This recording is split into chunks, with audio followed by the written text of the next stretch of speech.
Hello and welcome to the latest edition of the Purple Sofa podcast with myself, Andy Steele. I'm Sophie Holmes. One of the questions we get asked a lot at 360, and one of the things we get asked for a lot of help on, is credit control. So what is credit control? I'm going to start by I've Googled credit control definition, and there's all sorts of different answers and explanations, but I think the one I like best is credit control is the practice of making sure your customers don't take too long to pay you. And I think that in a nutshell is what every good credit control system or credit controller, that's what their ultimate goal is, making sure that invoices are paid on time. So why is it important that businesses have robust credit control systems in place? I think there's sort of three reasons for having good credit control. Firstly, to reduce the number of bad debts that your business incurs. So a bad debt is when a customer doesn't pay you for either because they can't afford to, or they are questioning the quality of the goods or services that you've provided to them. And bad debts is something that every business needs to avoid or reduce to as low as possible. Good credit control systems improve your cash flow because your customers pay you quickly if you have good credit control systems.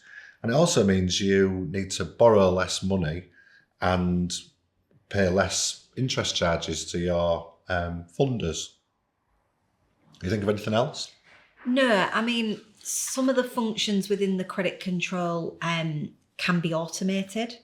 So very easy to do that these days. Yeah, so particularly with a lot of the softwares nowadays, you can automate the chasing of invoices. Obviously, that's usually electronic forms. If you're wanting to send a letter with the invoice, there'll be some systems out there that can do that. But if it does require a phone call to that customer, that does still involve a human element to it. So what does a good credit control system look like? I think a good system is systemized. I mean, the clue's in the name.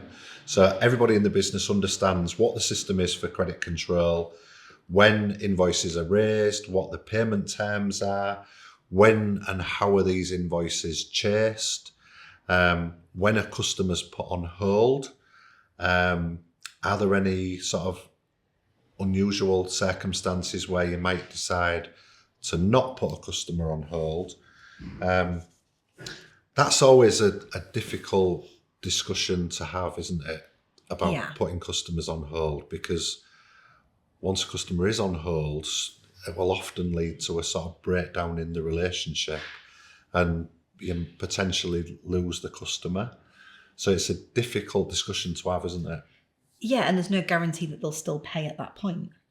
No, but it does stop the debt increasing.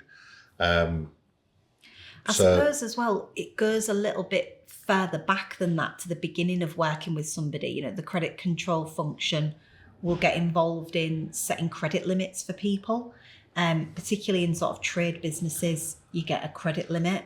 They might also do credit checks as well to see how businesses are doing financially, and how their industry is performing, to help set that as well.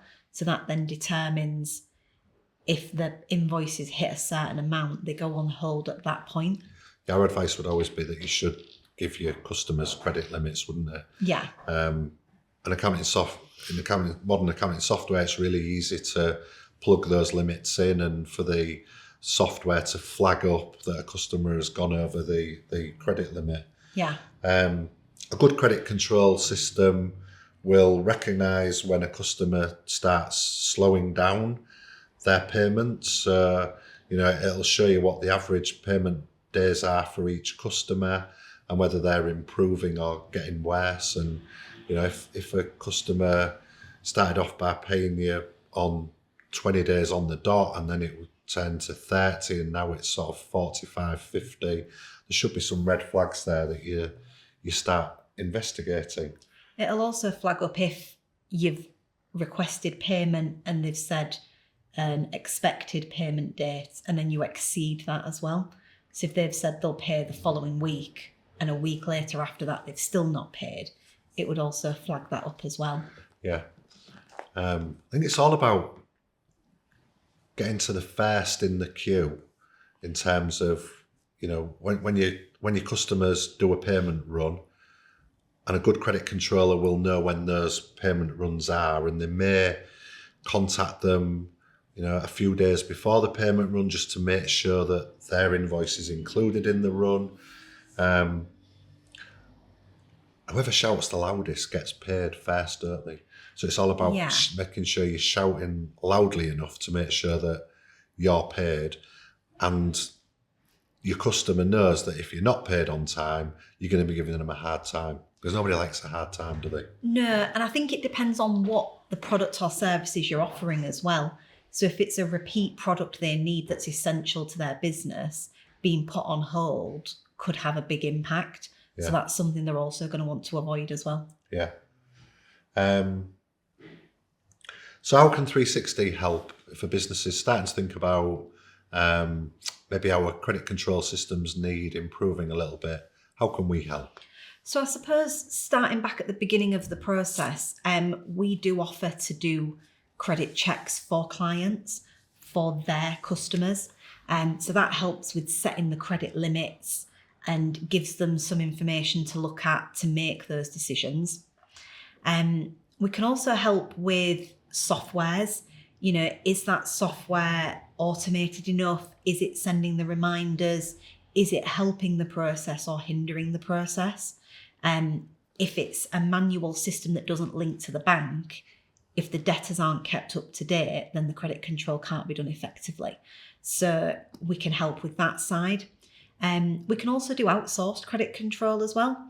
So we can go into clients, we can do it virtually as well, and remotely, is ringing the customers on our client's behalf, as a member of their team to chase that funds in, and then providing reports back to the client on expected payment terms, what's been said and what's been agreed with any customers. Yeah, I think outsourcing credit control is a really good solution, because it's a difficult conversation for a business owner to have if they've got a really close working relationship. It's sometimes difficult to pick the phone up and say, can you pay me? I'm going to have to put you on hold if you don't, etc. So outsourcing it to a professional firm like 360, if we do upset the customer, they don't like being chased for the money, the business owner can always sort of blame the outsourced provider, and if they decide to go down that route. We have done it for quite a few clients and had a very good success rate as well. Yeah. For those reasons. Yeah. So that answers most of the frequently asked questions we have on credit control. If anybody does have any other questions they'd like to ask, please contact help@360accountants.co.uk, or contact us through one of our social media outlets. We're on Twitter, /X, LinkedIn, Instagram and Facebook.